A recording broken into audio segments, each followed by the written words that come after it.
Tuesday to opening kickoff of the college football season. Let's get it. Headlined by Florida State taking on Georgia Tech from Dublin, Ireland. ESPN's College Game Day will be there for that one. That's pretty cool out there in Ireland. And now we bring in our guy, Paul Feinbaum, who's all over it, of course. Hi, Paul. Great to see you. Mouth of the South. What's up, big time? How are you, man? How's everybody?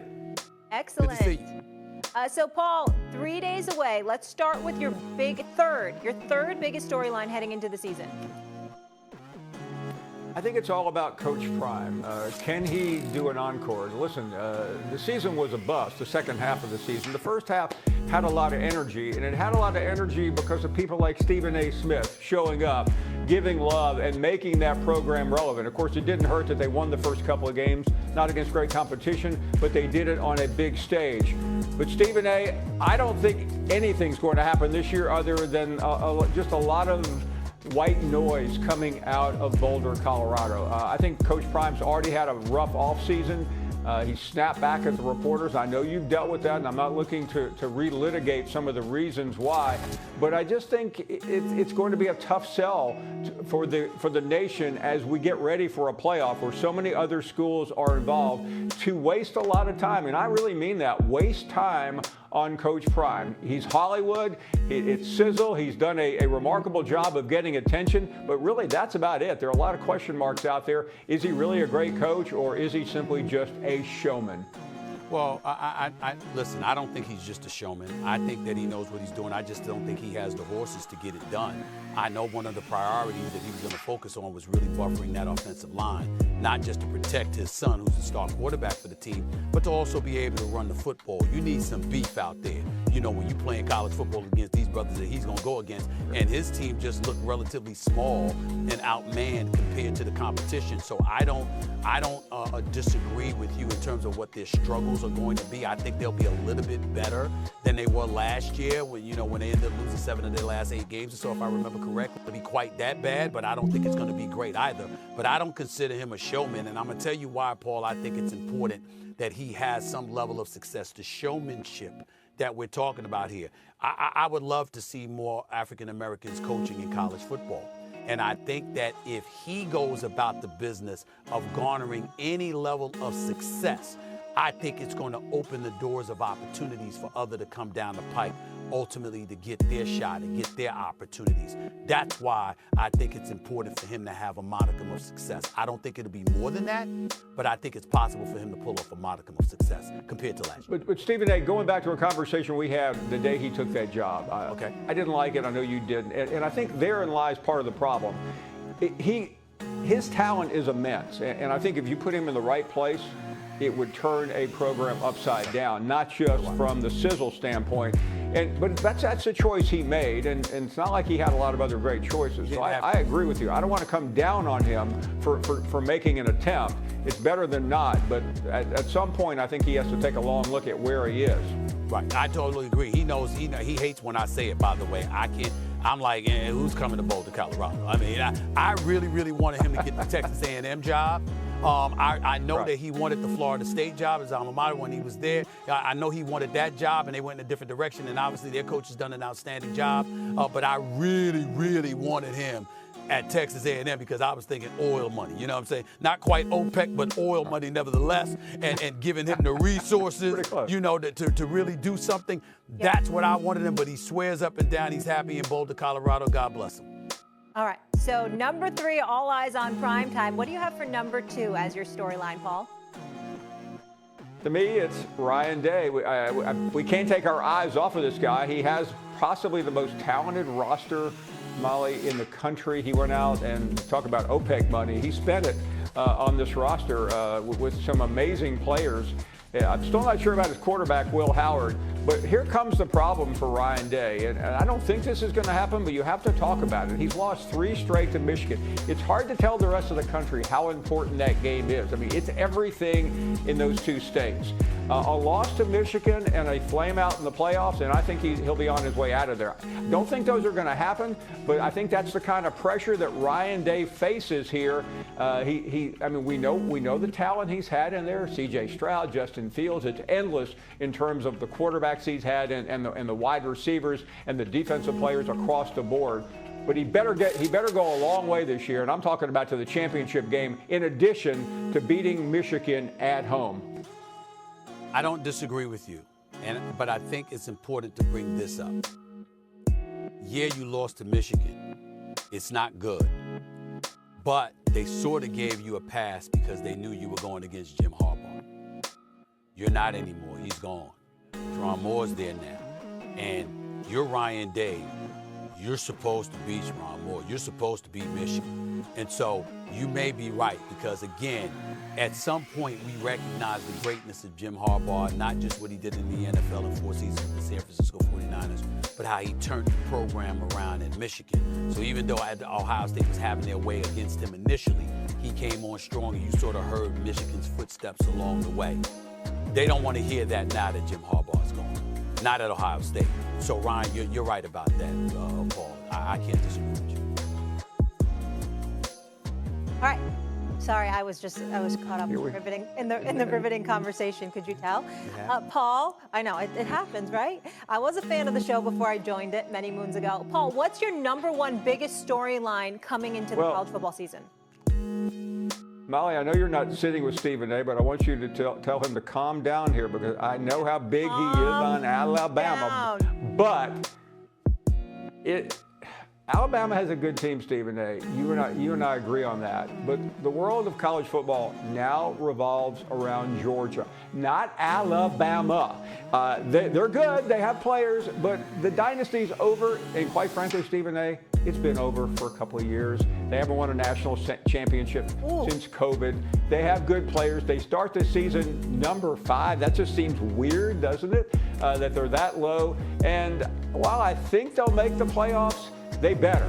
Because can you imagine Alabama not being in the first 12-team playoff? Well, I think that ain't going to happen. I mean, why would you even mention that? That is impossible. What? I mean, Alabama not making a 12-team playoff field? That's impossible. I mean, why would you even bring that up? I mean, they should flood your call. You know what? If I have time, because I got a busy day today, I'm out here in California. If I got time today, I might call into your show. Just to stir the cup to make sure that there's a tsunami of Alabama fans to call that. How could you even mention the possibility that they're not going to be in a 12-team playoff? What? Yeah. That is not going to happen. He pretty much said they're irrelevant and it's over. So I don't know what your game plan is. Let me say this. Do you want to jump on another bandwagon? What do you want to do? I mean, I don't care where you are today. Calm down for a second and listen to me, okay? It's not a sure thing. And Kalen DeBoer has the credentials, but he isn't Nick Saban. And Nick Saban willed that program last year to the playoffs. Georgia, I still don't know how they beat Georgia in the championship game, but they did because they had the GOAT. Yeah. They don't have the GOAT anymore. They have a good coach. Okay, he's good. But he won at Washington. He's won at some other places out in the hinterlands.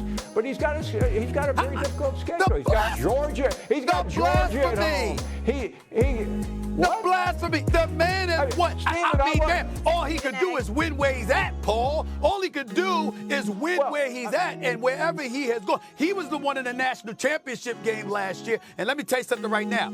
Georgia, okay. I'm aware of that. Hold on, stay with me. Georgia was the 2-time, and listen, I love Kirby Smart. He's a great coach, the whole bit, the whole 9, okay? They were a 2-time reigning national champion. Let us not forget how they got that first national championship, okay? I mean, both receivers for Alabama ended up going down. They're lucky that happened. They wouldn't have won that national championship, okay? And then 2 years later, last year, they're en route to a 3-peat, and who took them out in the SEC championship game? Alabama. That's who did it. You better watch yourself, Paul Feinbaum. The blasphemy. I have a question for Paul before we go to break, and I want to get the ratings up on this program. Paul, so you know who my football team is. That'd be UConn. I'm just wondering how many wins you're predicting this season for UConn's football program. You interrupt the Alabama-Georgia conversation for UConn football? I did. UConn was trending on Twitter yesterday for different reasons. Paul, you like 2 wins? I know you've been studying this. Yeah, 3. only for Political stuff. They'll be great, Molly. But Stephen, they come. I mean, while you're counting your tens of millions of dollars today, do me a favor, Stephen. Yeah. I don't have it. Take a look at the Alabama schedule.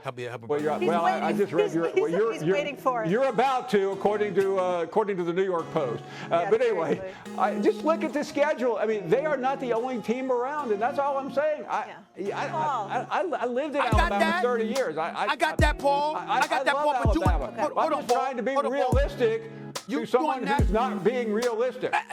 Being realistic, I understand, Paul, if we're having a conversation about the 14 playoff. We got a 12-team playoff, and you're telling me Alabama is not going to be one of the top 12 teams? It's August. This is what we're doing. I'm in charge right now.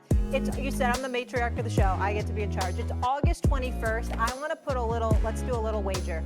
Okay? Let's do a little wager between Stephen A. and Paul. You guys pick the terms where I'm going to remember this date, this tape, whether they're going to make the playoff or not. Stephen A.? Dinner. What would you? Dinner? Where? Where do you want to? Anyway, I'll fly down to Charlotte. Take them out to dinner. Okay. Paul? Oh, boy. I think they're on the cut line, Molly. I mean, they're not a sure thing. I mean, right now I would probably have them in, but Stephen A., just calm down. It's not automatic anymore. Nick Saban's not there. He's on TV now, okay? Paul's not taking the bet. That's what I'm doing. 12-team playoff. I mean, I don't know. I've already said, I think... Make sure I have the number. You make sure I have the number to call into your show. I don't want to be waiting on hold. I want the inside line. You understand? Say, well, I'm gonna call in. You make sure you give me that number over the next few days. You're gonna get a call from me. This blasphemy that I'm hearing out of your mouth. I am appalled. Okay, just do me a favor, Steve. Oh my Lord! Please don't call in a Southern Steve, because I don't want you to offend anybody with that Southern accent. I reckon you're right. It still needs a little work. I mean, it's good to me here, who grew up in Connecticut, but I don't know about down south in the SEC country. Paul, you're the best. We can't wait for college football. No, he's not. And we're gonna not right now. Not right now. He's not the best right now.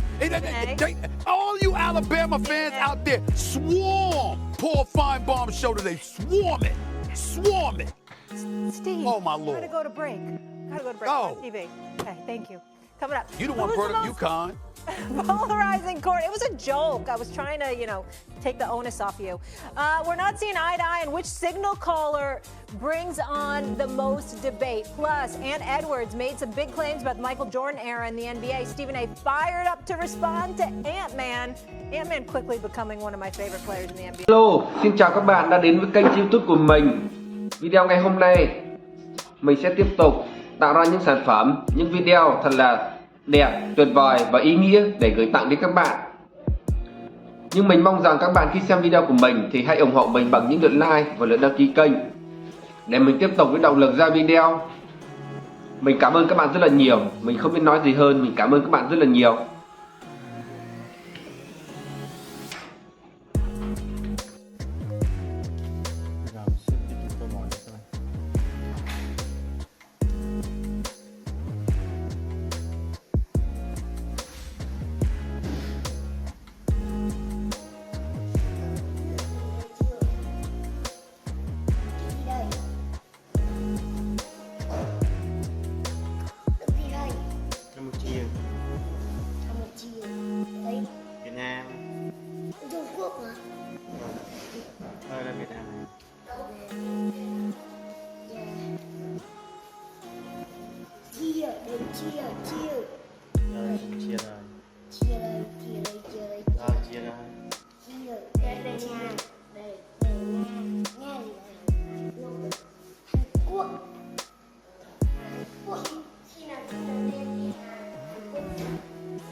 Ngồi đây to cháu cho sạc đi ngủ tại sau cháu mặc cháu chơi phai tao bắn chết mấy luôn mà.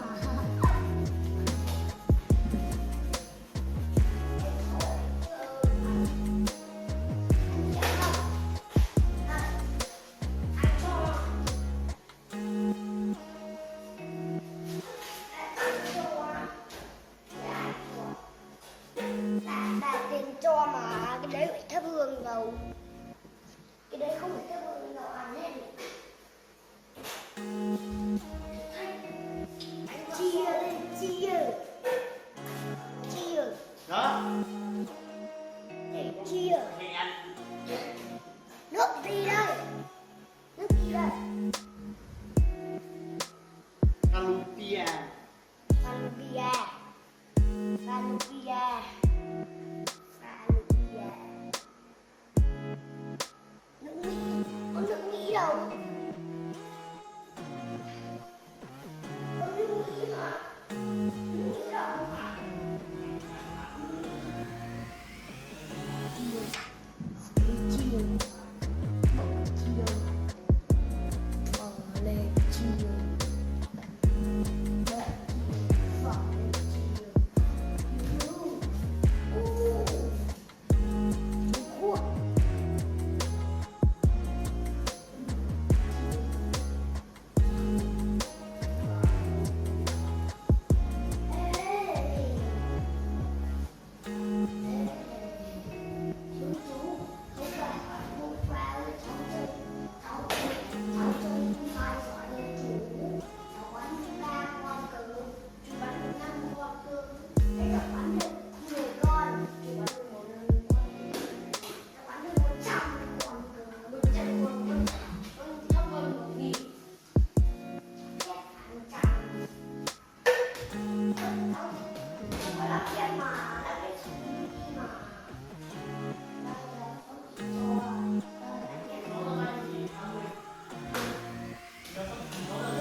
Oh,